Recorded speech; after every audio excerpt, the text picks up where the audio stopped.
नमस्कार, अपन है कुलदीप और आप देखना शुरू कर चुके हैं दी लल्लन टॉप शो। आज के शो की शुरुआत दिवाली के बाद की सुबह से। Brought to you by Haier, ITEL and Siarams. Jugar es divertido. Sonido envestido. Conectados. आतिशबाजी कई लोगों के लिए परंपरा का प्रश्न है, दिवाली के दिन आस्था का प्रश्न है और कई लोगों के लिए ये सुप्रीम कोर्ट के आदेशों की अवहेलना भी है। विभिन्न राज्य सरकारों के बनाए नियमों का उल्लंघन भी है। इस बहस में आप जिस ओर भी हों, पर जब इन पटाखों का शोर आज खत्म हुआ तो पता चला कि आज सुबह देश की राजधानी दिल्ली विश्व के सबसे प्रदूषित शहरों में नंबर 1 पर बैठी थी। प्रदूषण पर नजर रखने वाली स्विस एजेंसी IQ एयर की ये लिस्ट देखिए। तड़के सुबह जारी हुई ये सूची विश्व के सबसे प्रदूषित शहरों की है। इस लिस्ट में सबसे टॉप पर आपको दिल्ली का नाम दिखाई देगा।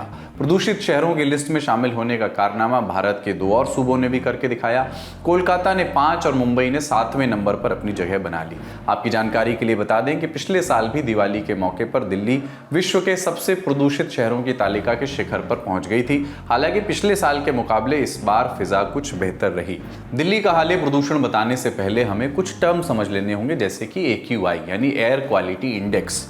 हवा का हाल बताने के लिए इस पैरामीटर का उपयोग होता है। ये हवा की गुणवत्ता का सूचकांक है। इसको सबसे पहले अमेरिका की environmental protection agency US EPA ने बनाया था, जिसका इस्तेमाल अब दुनिया के बहुत सारे देश करते हैं। ये AQI हवा में मौजूद प्रदूषण को नापता है, उसे दर्ज करता है। जितना ज़्यादा AQI यानी उतना ज़्यादा प्रदूषण।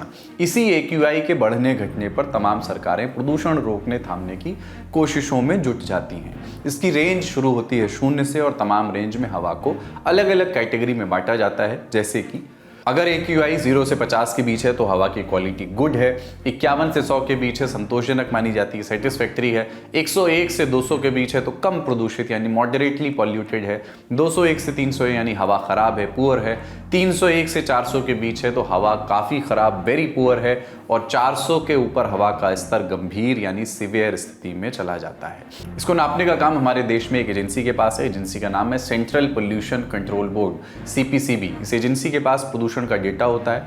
ये डेटा एजेंसी को शहरों में अलग अलग जगह पर लगे पोल्यूशन मॉनिटरिंग सिस्टम से मिलता है और ये जो सिस्टम होते हैं उनमें एक सेंसर होता है जो आसपास की हवा का आकलन करता है। तमाम शहरों से ये डेटा सीधे एजेंसी के पास पहुंचता है, जो उनकी वेबसाइट या ऐप पर जाकर के आसानी से देखा जा सकता है। इस एजेंसी के आंकड़े बताते हैं कि आज सुबह 6 बजे तक दिल्ली के कई इलाकों में AQI का स्तर बेहद खराब रहा। किन जगहों पर वो भी आप देख लीजिए। आनंद विहार में 396, पंजाबी बाग में 391, नॉर्थ कैंपस दिल्ली यूनिवर्सिटी के इलाके में 390, बवाना में 388, अशोक विहार में 384, आया नगर में 352, अलीपुर में 350, चांदनी चौक में 336, दिलशाद गार्डन में 257 AQI दर्ज किया गया। यानी ये हाल तब है जब दिल्ली सरकार ने पटाखों पर पूरी तरह से प्रतिबंध लगाया था।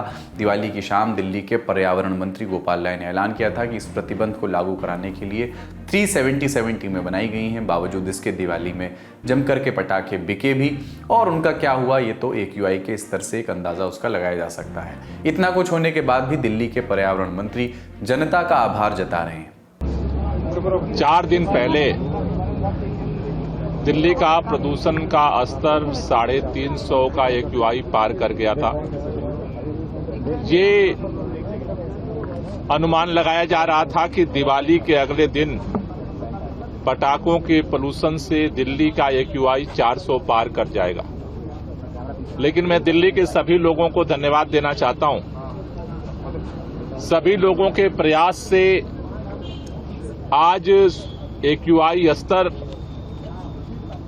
360 पर नियंत्रित हुआ है। प्रदूषण का स्तर गंभीर श्रेणी में जाने से रुका है। इसके लिए दिल्ली के लोगों को बहुत बहुत बधाई।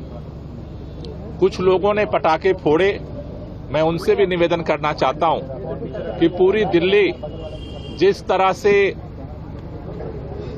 खुशियों के साथ साथ लोगों की जिंदगी बचाने के अभियान में लगी हुई है, अगर आपका भी सहयोग होता तो प्रदूषण का स्तर और कम होता। गोपाल राय दिल्ली की जनता को इसलिए धन्यवाद दे रहे हैं क्योंकि दिवाली के बाद प्रदूषण का स्तर उनके अनुमानित स्तर से कम निकला। लेकिन ये बात ध्यान रखनी चाहिए कि दिल्ली में प्रदूषण का स्तर अब भी बहुत खराब स्तर पर दर्ज हुआ है। अब इसी बात को लेकर के राजनीतिक बयानबाजियां भी शुरू हो गई हैं। बीजेपी आरोप लगा रही है कि अरविंद केजरीवाल के इशारे पर आतिशी सरकार जानबूझकर दिवाली पर पटाखे जलाने की सनातनी परंपरा को बदनाम कर रहे थे, क्योंकि दिल्ली की टूटी सड़कों पर रोजाना वाहन चलने से उड़ने वाली धूल का प्रभाव एक रात जलने वाले पटाखों से कहीं अधिक होता है। में प्रदूषण सिर्फ पटाखों से नहीं होता, ये बात भी स्थापित हुई है, क्योंकि कल के मुकाबले दिल्ली में आज का प्रदूषण कम था। दिल्ली में प्रदूषण के जो मुख्य कारण हैं वो डस्ट पोल्यूशन है, व्हीकल पोल्यूशन है और पराली से आने वाला धुआं है, जिस पर अरविंद केजरीवाल की सरकार काम नहीं करती। अगर दिल्ली के सड़कों को ठीक कर लिया जाता, दिल्ली में समय रहते इलेक्ट्रिक व्हीकल और बैटरी व्हीकल चालू कर दिए जाते और दिल्ली में पराली का धुआं जो पंजाब से आता उसको रोक लिया जाता, तो दिल्ली में वायु प्रदूषण को कम किया जा सकता था। लेकिन पिछले 10 सालों में अरविंद केजरीवाल की सरकार ने सिर्फ भ्रष्टाचार, चोरी और लूट की है। इन्होंने किसी विजन के साथ काम नहीं किया। गोपाल राय कमरे में बैठ के सिर्फ बयानबाजी करते हैं, इनका कोई आकलन नहीं है। वैसे दिल्ली में प्रदूषण बढ़ने का कारण सिर्फ पटाखे नहीं है, ये बात सही है। और भी वजह है, जैसे कि पराली जो जलाई जाती है दिल्ली के नज़दीक पंजाब और हरियाणा में, और पश्चिमी उत्तर प्रदेश और राजस्थान में भी कुछ स्तरों पर। यह तथ्य है कि पंजाब में पराली बड़े पैमाने पर जलाई जाती है। ये सारा प्रदूषण दिल्ली के आसमान पर क्यों ठहर जाता है, इसका जवाब भूगोल और मौसम में है। साल के इस वक्त में दिल्ली में हवा की रफ्तार बहुत कम होती है, लगभग ना के बराबर होती है, इसलिए धुआं जमने लगता है। और ये सिर्फ दिल्ली की समस्या नहीं है, दिल्ली के आसपास के इलाकों के साथ साथ हरियाणा और उत्तर प्रदेश के शहरों का भी यही हाल है, बस उन पर चर्चा थोड़ी कम होती है, राजधानी की चर्चा ज़्यादा होती है। आज तक के संवाददाता कुमार कुणाल की एक रिपोर्ट के मुताबिक पिछले हफ्ते मध्य प्रदेश ने पराली जलाने की घटनाओं की संख्या में पंजाब और हरियाणा को पीछे छोड़ दिया था।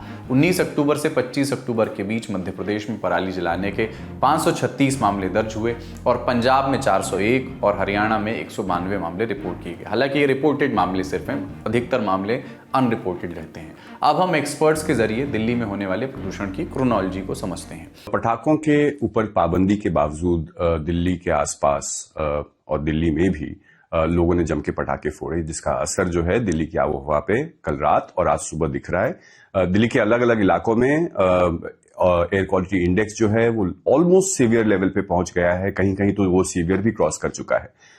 हवा थोड़ा फेवरेबल लग रहा है, जिसके कारण जो है थोड़ी सी राहत महसूस हो सकती है, लेकिन संभावना है कि अभी अगर हवा कम हो जाए तो सीवियर एयर क्वालिटी इंडेक्स में दिल्ली पहुंचने की संभावना लग रही है।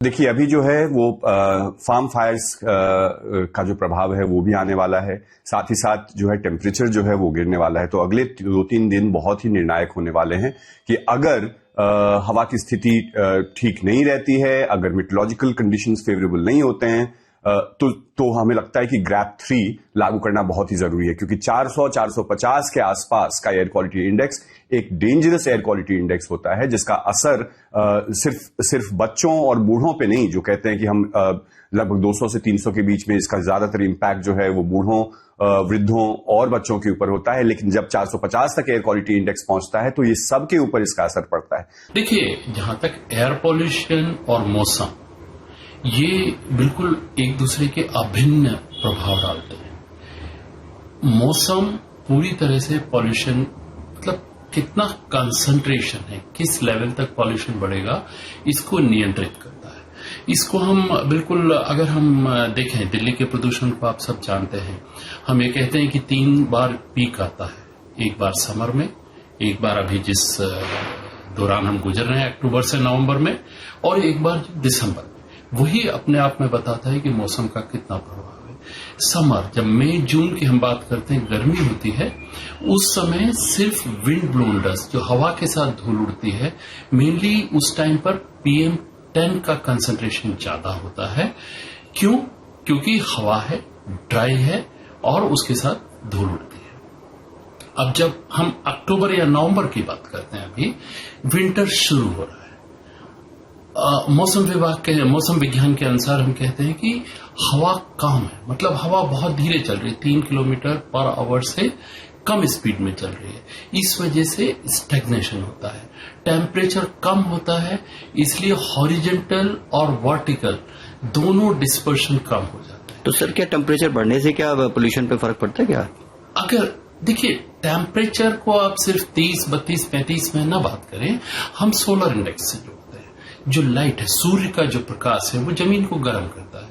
कोई भी चीज ऊपर क्यों जाती है, बहुत बेसिक साइंस का प्रिंसिपल है कि जो ही कोई चीज गर्म होगी वो ऊपर उठेगी। ऊपर उठेगी मतलब मान लीजिए दोपहर हम 2-3 जो अभी का टाइम हम बात कर रहे हैं, इस टाइम चूंकि टेम्परेचर नीचे थोड़ा बढ़ गया है, तो उस वजह से जो भी हवा थी वो ऊपर की ओर उठ रही है।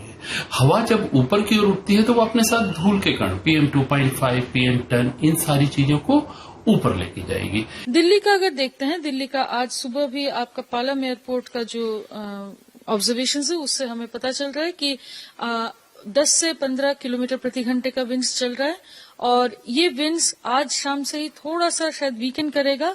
कल भी नॉर्थ वेस्टर्ली विंड्स ही रहेगी। परसों से आपका, कल शाम से ही आपका इनफैक्ट धीरे धीरे ईस्टर्ली साउथ ईस्टर्ली विंड्स आने लगेंगे, मगर विंड्स लाइट होगी। 5 से 10 किलोमीटर प्रति घंटे का विंड्स रहेगा। इसके चलते हमारी उम्मीद है कि परसों सुबह से ही टेम्परेचर इन दिल्ली के साथ साथ पूरा नॉर्थ इंडिया में ही टेम्परेचर 2 से 3 डिग्री का फॉल का संभावना दिख रही है। ये कहानी दिल्ली की थी। हमने आपको बताया कि सुबह तक AQI एयर का जो आंकड़ा था, उस हवा की गुणवत्ता का, उसमें दिल्ली प्रदूषित शहरों की लिस्ट में टॉप पर थी, लेकिन शाम 7 बजे तक ये आंकड़ा बदल गया और दिल्ली इस लिस्ट में 8वें नंबर पर पहुंच गई। इस खबर के आखिर में एक और लिस्ट देखते जाइए। ये आज शाम 7 बजे तक भारत के सबसे प्रदूषित शहरों की लिस्ट है। इसमें चंडीगढ़ टॉप पर है, बाकी आप अपने शहरों के नाम इसमें खोज सकते हैं।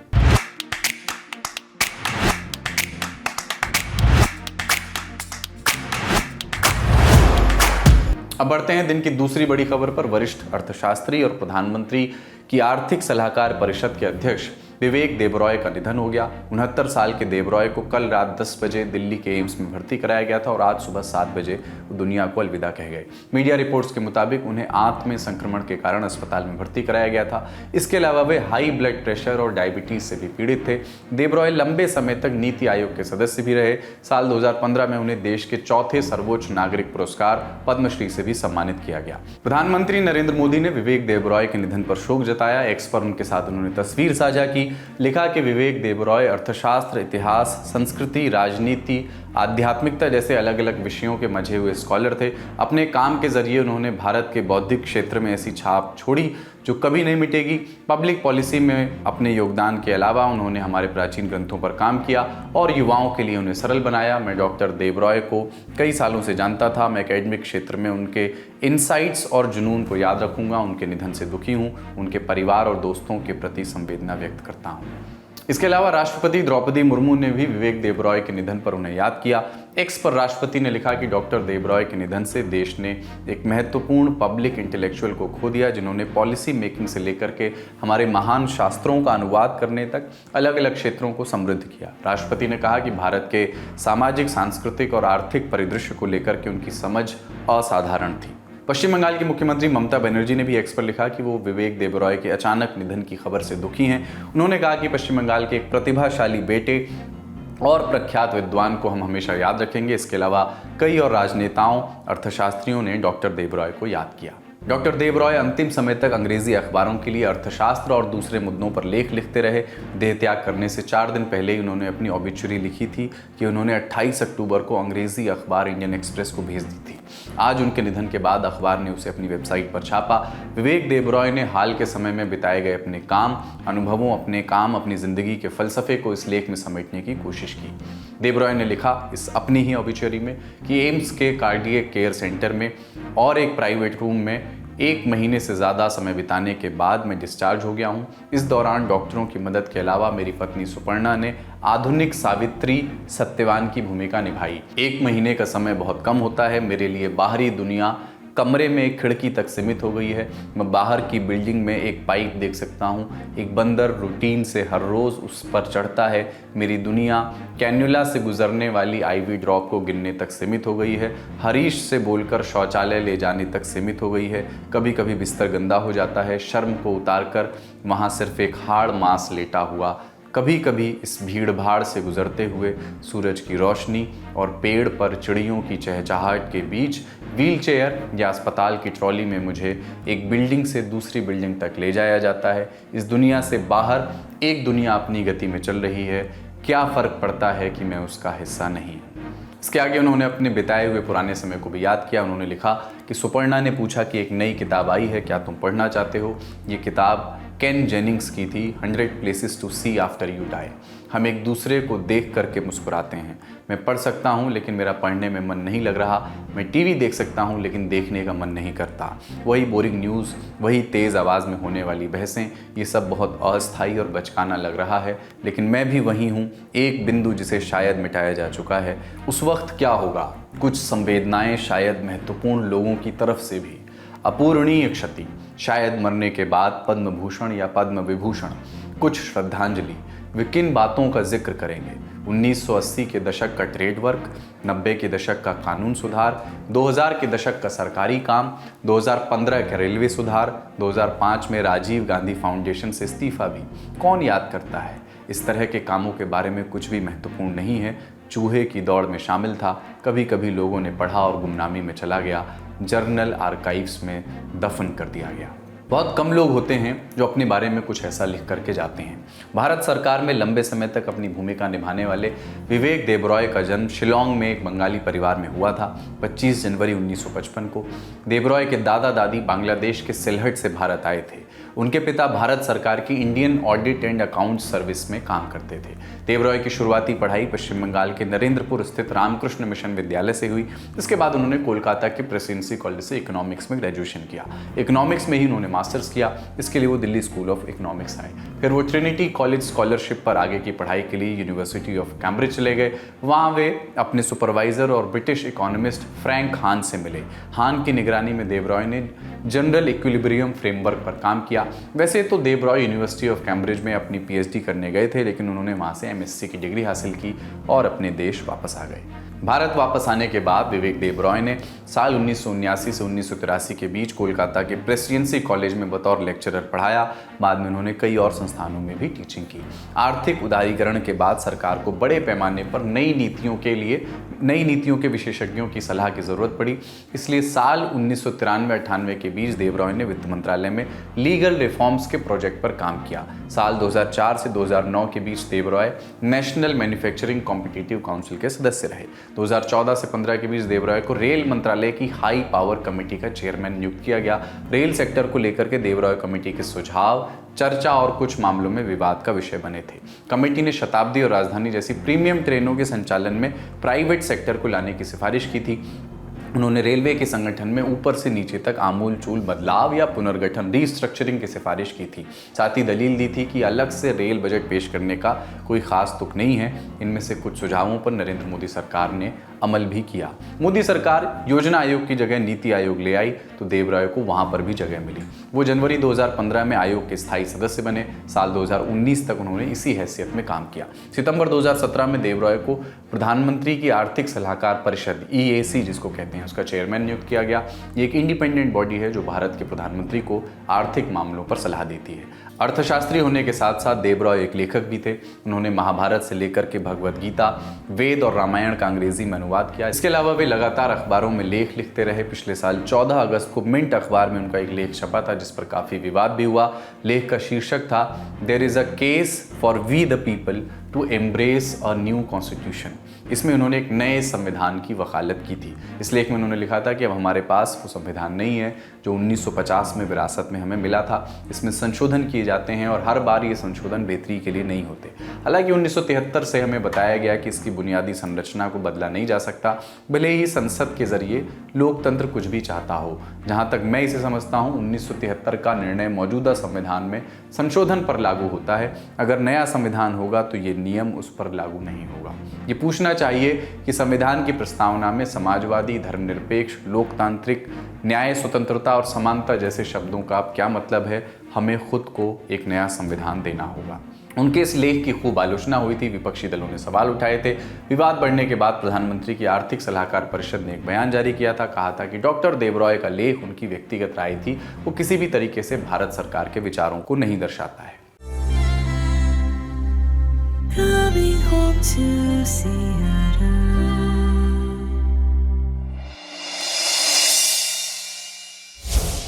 पहली सुर्खी एलपीजी सिलेंडर की कीमतों में हुई बढ़ोतरी से जुड़ी हुई। दिवाली के अगले ही दिन ऑयल मार्केटिंग कंपनियों ने 19 किलो वाले कमर्शियल सिलेंडर के दाम 62 रुपये बढ़ा दिए हैं। इस बढ़ोतरी के बाद दिल्ली में कमर्शियल सिलेंडर की कीमत 1740 रुपये से बढ़कर के 1802 हो गई है। IOCL की वेबसाइट के मुताबिक नए रेट्स 1 नवंबर से लागू हो गए हैं। एलपीजी की कीमतों में जो ये अचानक उछाल आया, उससे रेस्टोरेंट, होटल से लेकर के स्मॉल स्केल इंडस्ट्रीज़ और अलग अलग बिजनेस सेक्टर पर असर पड़ सकता है। इस नई बढ़ोतरी के बाद कोलकाता में कमर्शियल सिलेंडर 1850 रुपये 50 पैसे से बढ़कर के 1911 रुपये 50 पैसे का हो गया है। वहीं मुंबई में 19 किलो वाला एलपीजी सिलेंडर 1692 रुपये 50 पैसे की जगह 1754 रुपये में मिलेगा। चेन्नई में ये सिलेंडर 1903 रुपये से बढ़कर के 1964 रुपये का हो गया है।